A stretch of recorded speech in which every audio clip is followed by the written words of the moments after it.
Won't have the same problems that ended our war on Earth.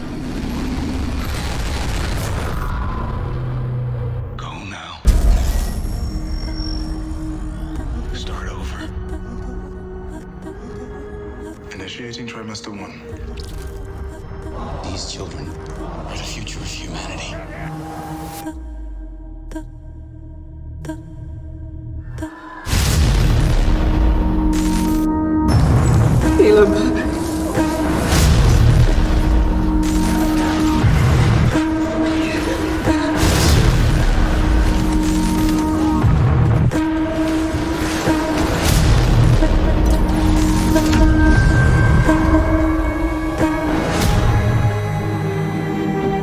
Welcome, brothers and sisters.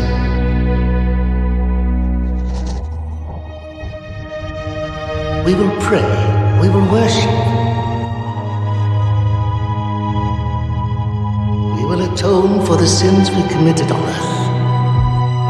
And when we reach the promised land, Saul will reward us. So deliver us from this ruined world. Hello sci-fi fans, and today I wanted to talk about one of the most intriguing mystery box shows that existed on the platform of HBO before they decided to ruthlessly cancel it early. And when I say ruthlessly, I mean ruthlessly, as HBO had gone through a spree of canceling many shows with a lot of great potential, Raised by Wolves just being one of quite a few. And while Raised by Wolves was by no means a perfect show, the idea that the narrative arc was already planned out, that the mysteries were presented in such a wild and kooky way as to raise such confusion in its audience that later, when it was revealed it was all planned, this would have built a sort of connective tissue. Imagine a world where, if you've seen the Alien franchise, the space jockeys were eventually actually explored. Essentially, creator Aaron Guzikowski took a lot of inspiration from writers and creators like Ridley Scott. This is very notable in the way androids are presented within the series. But then that begs the question, how similar is Raised by Wolves to a franchise like Alien? There's been a lot of fan theories that the worlds are connected, but in this case, we're not really taking place on the primary world that humans inhabit. See, in Raised by Wolves, humans have actually fled Earth due to it eventually falling apart. And why did it fall apart? Well, that's kind of what we're going to break down in today's video. What exactly happened on Earth that led to the rest of the events of Raised by Wolves? Essentially, I'm hoping to break down a lot of the lore of the series and what we know so far, and utilize theories to kind of help fill in the rest of the gaps. And if this video does well, then I'll be making a follow-up to kind of explain where I think the show was potentially going. Either way, let's go ahead and get into it. Long ahead of our times, humanity has made contact and been gifted a gift of scriptures from the heavens, many of humanity believing that these scriptures were gifted at the dawn of man. And while there is no solid clarification on this fact, we know that these scriptures helped humanity build these advanced sci-fi technologies that inevitably bordered on magic. And because of its so-called magic, a lot of this technology built a religious following around it. For example, one being the Necromancer, a synthetic robot that also is capable of replacing its eyes and flying into the air, creating a sort of golden chrome shield, and possessing the ability of a hypersonic screech that can literally evaporate people in front of it. Necromancers also seem to have the capabilities of getting inside of people's heads. I'm not sure if this is just verbally as a way to toy with people, or if necromancers actually possess the ability to read people at a hyper-analytical level. This, along with some other technologies, were created with what was known as a dark photon processor. Dark photons being something we have no capabilities of utilizing in such a way in our own world. But in the show, even humanity doesn't quite understand how dark photons work. This essentially results in some things coming off as wild, chaotic, and quite magic. A great example of this would be how Mother, a necromancer android, was being operated on after going through some malfunctions. The being who was operating on her ended up digging inside of her stomach and putting together that this wasn't a regular android. And before they could say anything, this happened. This was a result of contact with the dark photons and the weird chemical or biological reaction it has on humans. Now, back to Earth, with developing these technologies, there was a place of power that was developed for those who utilized it. The most devoted followers of these technologies and scriptures referred to themselves as Mithraic, loosely connected to the real-world cult of Mithricism, but the only real connective between these two would be a relic known as Romulus's tooth. So in the show Raised by Wolves, everybody who is Mithraic worships a deity known as Sol, only going off of his scriptures to guide them and their beliefs. One of the more popular scriptures was the Pentagonal Prophecy. Essentially, an orphan boy in an empty land will wield the sword forged in Sol's light, and with it he will lead his people to the tree of knowledge, and all who eat from it will be made pure, and they will build a city of peace, and the prophet will be made its king. Now, one thing the show does well is it plays with its characters and who could potentially fit this prophecy. And while I won't get into that in this video, I do think it's interesting that this prophecy held so much weight that potentially the Mithraic believe this was how humanity had started. In regards to the Mithraic hierarchy, we don't really know who the top dog is in the Mithraic faction. But we know the second in command is a Heliodrumus, or what they refer to as His Eminence, and eventually there is the role of captain, which is what the character of Marcus was. There's also the Tribunal, which is a body of clerics, and they also have Mithraic Academy. We see that there's a method they use to punish people known as a walking prison system. Essentially, they're given a sensory deprivation helmet and forced to walk alongside an android, where if they make any particular moves like trying to run away, the android will crush the helmet on its skull. But they're not just helmets for prison. There's also a ceremonial helmet that the Mithraic used for whatever reason that later on the atheists used to punish. Interestingly enough, with all these advanced technologies being developed from the scriptures the Mithraic find, there are a group who oppose this idea, believing that this is all Mithraic propaganda. And this is our first clue at some of the biggest conflicts within what happened on Earth between the Mithraic and the inevitable faction known as atheists. See, there is a chance that the Mithraic at the dawn of man were receiving all these scriptures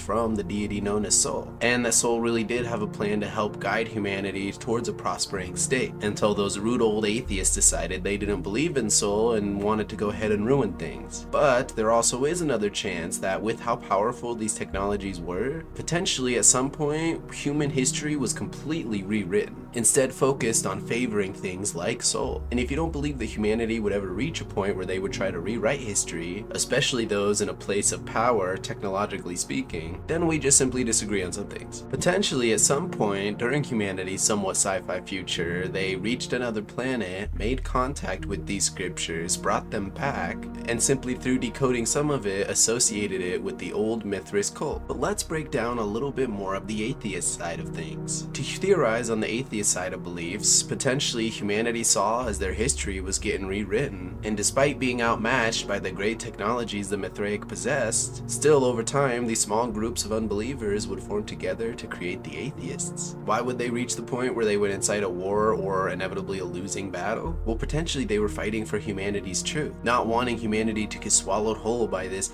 in their eyes, fake deity known as Sol. Remember, in the future, at this point in the story, things like green places of life or even animals are gone. But how did the atheists go about fighting this grand war? Well, one of their leading tactics was to use child soldiers, essentially equipping them with a sort of combat booster pack so they would be able to fight a little bit better. But even this wouldn't be enough to actually give them an equal hand in this fight. The only reason they weren't completely obliterated off of the map was because of defectors like both Campion and Decima, those who maybe possessed a high status in the Mithraic and eventually decided to turn sides. Campion being one of the most instrumental parts of this entire atheist plan. See, Campion had developed a plan to be able to send two androids, one being a reprogrammed necromancer model and one being a generic service model potentially, and sent them off to another planet known as Kepler 22b to help raise embryos up and potentially restart humanity's story.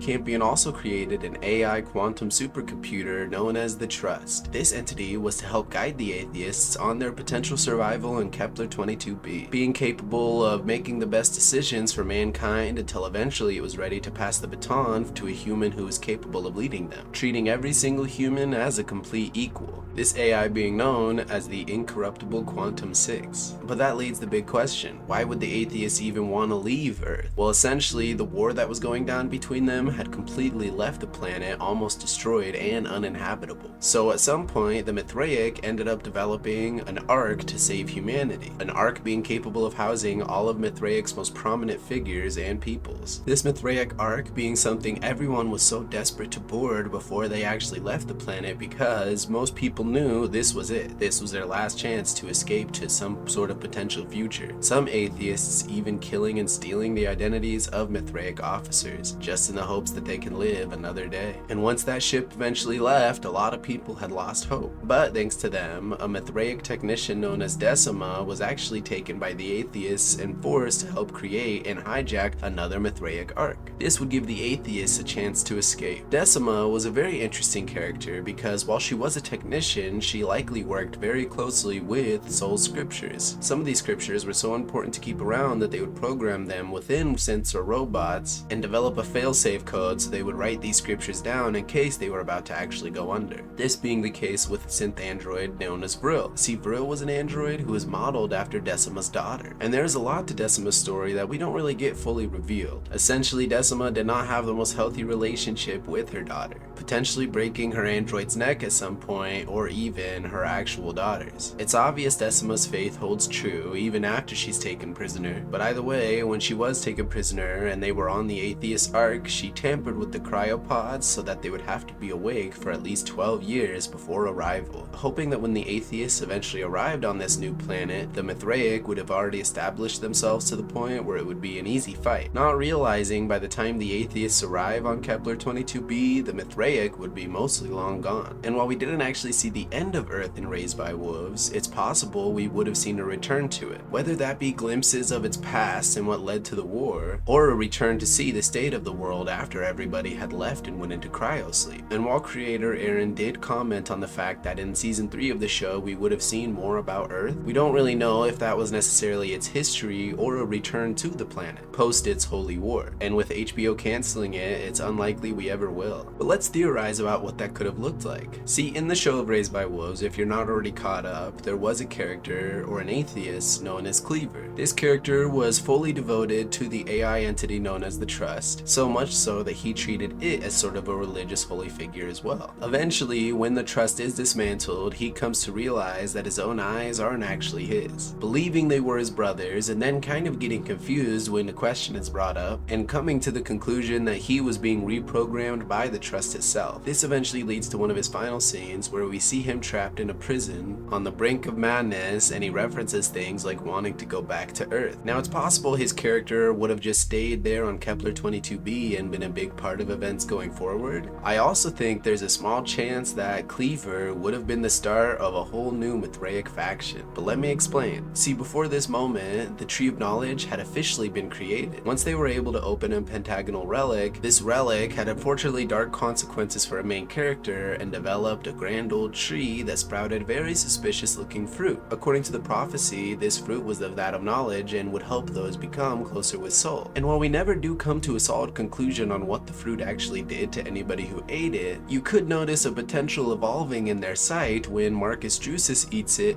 and sees almost waves or pulses going in through the tree. Potentially this tree is some sort of biotechnology that leaves humans capable of adapting to a new form of sight or maybe comprehension. This tree was so pivotal that a giant golden snake came down and ripped it out from its roots. And upon doing so, this snake became even more golden and had much more limbs. But let's get back to Cleaver for a second. Despite the cliffhanger of a season that season 2 actually ended on, let's say that Cleaver, someone who was suggested to eat the fruit and that it would fix his mind, potentially found a way to escape back to Earth but took some of the fruit with him. Now let's say Cleaver ends up getting back to Earth and he ends up finding some surviving humans that, despite the world being forgotten and left behind, were still capable of surviving in some way. And let's say because of his eating of this fruit, he is somehow more susceptible to being controlled or influenced by the deity of soul. Where I think this could go is potentially on the planet of Kepler 22b, you have a rise and mini war between the factions of both the Mithraic and the atheists, with the Mithraic numbers being extremely small on Kepler 22b, and eventually probably even dying out, only for the return of the Mithraic in Cleaver and his band of Earth survivors. This could potentially be the final conflict, and sort of an ironic repeating of the holy war that took place on Earth. Or an even bigger theory is that this entire series is that of a religious cycle. All of these small elements we're seeing coming into play will eventually lead humanity, or a very seldom few, back to Earth, where they'll restart everything, and the small references to the events on Kepler 22 get construed as a whole different religion in Christianity on Earth, restarting the entire cycle all over again. Now, why the random shots thrown at Christianity? Essentially boiling them down to dumb people who are influenced by sci-fi people who escaped from another planet. Well, Well, essentially, the idea of the Mithraic were originally perceived as a substitute for Christians. And with the mountain piles of symbolisms for religion within this series, it's safe to assume Aaron's goal was to somehow tie it into our own perception of how we treat religion as a whole. But I want to know what you guys think. Are there any pieces of Earth's lore that I'm missing? And where do you think the story of Earth was inevitably bound to go if it did persist past everyone escaping on the arcs? Either way, thank you all for watching, appreciate your feedback, and thank you guys so much for 6,000 subscribers. Wow, it really means a lot. Either way, have a good one, y'all.